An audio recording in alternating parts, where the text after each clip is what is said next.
Hazel Ying Lee was the first Chinese-American woman to ever fly for the U.S. military. This is the story of how she lived up to her name. Hazel was born on August 24, 1912 in Portland, Oregon, the daughter of Chinese immigrants. She grew up in a small walk-up apartment on 4th Street in Chinatown with 8 siblings, and Hazel was a scrappy, competitive kid. She makes friends with all the kids in school. She's a good handball player. I remember that very well because nobody can beat her. She's always in some kind of trouble all the time. She ran races, played sports, learned to drive, and in general enjoyed breaking the mold. Her mom would say she's not afraid of the wind. Koi pa fong. She's not afraid of the water. Koi pa shui. When Hazel was a teenager, she went with a friend to an air show where she took her very first ride in an airplane, and it changed her life. Hazel knew she had to fly. To save money for flying lessons, Hazel got a job as an elevator operator at Lieb's department store downtown. We just go there when she's there, and then we ride the elevator up and down when she was running. At the time, it was one of the only jobs available to Chinese-American women. Yes, either you would be a stock girl or an elevator operator, or you might work in the theater's restroom in your costume. It was very difficult for an Asian person to find a job. Hazel and her friends grew up under the Chinese Exclusion Act, a law that banned immigration of Chinese laborers into the U.S. It was a reflection of widespread anti-Chinese racism of the time. But nothing could stop Hazel.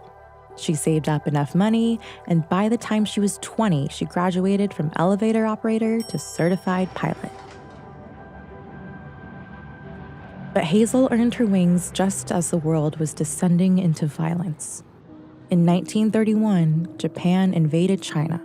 This was the beginning of a long conflict that turned into one of the most brutal wars in history and left an estimated 20 million people dead. The war eventually bled into the larger global conflict that became World War II. It would be another 10 years before the U.S. got involved. But Hazel wanted to help, and she wasn't the only one. Hazel's piloting skills led her to join what became known as the Portland Group. They were a class of Chinese-American pilots specially selected by Portland's CCBA to train in military combat maneuvers under veteran Pacific Northwest pilot Al Greenwood. Their ultimate goal?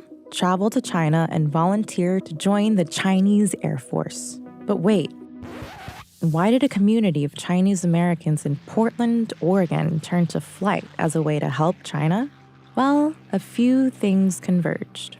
Aviation became culturally important to Chinese Americans as a path towards the future.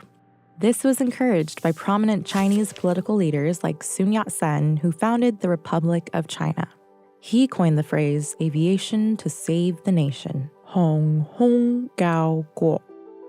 Meanwhile, Oregon had become an early hub of American aviation. It was the first state in the country to develop a state board of aeronautics in 1921. And aviation was just super popular here. The Oregonian even had an aviation editor. And there were multiple airports within miles of downtown. So going to air shows would have been a pretty common activity for Portlanders at the time. This was also before aviation became a legitimate profession. So, rules and stereotypes around who could or couldn't be a pilot weren't really written yet. Because of all that, 3 of the first 4 Chinese-American women to earn a pilot's license in the U.S. were all from Portland, including Hazel. So Hazel and her classmates left the U.S. and traveled to China. But despite a need for pilots, women were not allowed to fly. She was very disappointed. Hazel cannot understand why, when all her friends get a chance to fly. Hazel's mom, her sister Frances, and best friend Elsie all eventually joined Hazel in Guangzhou, formerly known as Canton. And they were in the city when it was bombed by invading Japanese forces. Where are we going to hide from the bomb? They were just dropping like mad. and she was looking for hiding places for all of us. In the chaos, they escaped to Hong Kong. Hazel felt powerless. Being in Hong Kong as a refugee, there was nothing that she could do. So she came back to America. Back in New York, Hazel took a desk job and tried to find a different way to help. After the Japanese attack on Pearl Harbor, the U.S. was fighting in Europe and the Pacific, and there was a shortage of pilots. So, a woman named Jacqueline Cochran proposed an idea for a new pilot training program, one that would enlist women and train them to fly for the U.S. military. These pilots eventually became known as the WASP, Women Air Force Service Pilots. The symbol of the WASP featured the shield of the Greek goddess Athena, flanked by 2 silver wings. They trained at Avenger Field in Sweetwater, Texas. As soon as Hazel learned about the program, she applied and got in. Hazel became the first ever Chinese-American woman to fly for the United States military. WASP served on bases across the country and worked long hours, 7 days a week. They were often the first to fly planes right off the assembly line, and they transported old, war-weary planes to stations where they could be repaired. They tested aircraft, ferried supplies, and trained other pilots. And Hazel was the best of the best. One of around 100 women out of more than 1,000 who qualified to fly the most high-powered fighters. Hazel was a natural leader in the WASP and well-loved by her comrades. She was well known for her kindness, wit, humor, skill, and tenacity. The WASP were tough, but the military considered these women civilian employees even though they wore the same uniforms, went through the same training, and were expected to follow orders just like an enlisted soldier. The nature of flying the newest, oldest, and recently repaired planes made forced landings a pretty common experience in the WASP. Hazel only had 2 forced landings in her career. The first time, her engine failed over a field in Kansas. She landed safely and was able to call for help.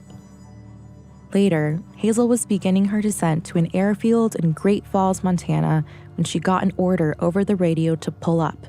Another plane above her was coming in for a landing at the same time. The 2 planes were too close for safety. Hazel pulled up. The pilot above her received the same order. But his radio was broken, and he never got the message. The 2 planes collided in the air. Hazel was pulled from the burning wreck. She survived the initial crash and was taken to a nearby military hospital. But her injuries were too severe. On November 25, 1944, Hazel became the 38th and last WASP to die in service. She was 32 years old. 3 days later, Hazel's family received another telegram. Hazel's younger brother, Victor, a soldier in the U.S. Army, had died in combat in Europe. Within 2 days, I reached out in France, in the tank. And I couldn't believe it. He was such a good heart. I couldn't sleep for days thinking about her. Less than a month after Hazel's death, the WASP were disbanded. The United States military would not even pay to transport Hazel's body home, and she was not honored with a military funeral. So Hazel's family brought her back to Portland. They picked out a spot for her to be buried on a hill overlooking the Willamette River.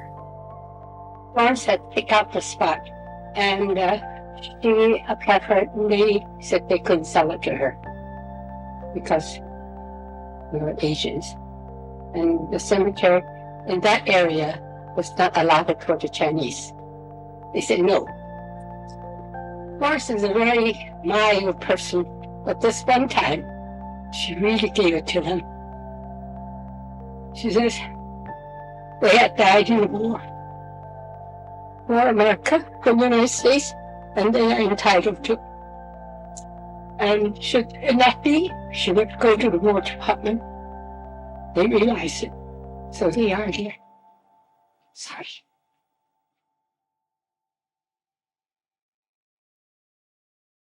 Hazel was buried next to her brother.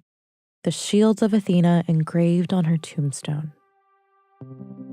It took more than 3 decades, but in 1977, President Carter finally recognized the WASP and granted them veteran status and benefits. And in 2010, over half a century later, all WASP received the Congressional Gold Medal for their service, record, and revolutionary reform in the armed forces. Hazel was always so cool that I just can't understand her. Hazel is her given name. Ying is her Chinese name, Lee, and that's her surname. So it's also Hazel Ying Lee. Ying means heroic.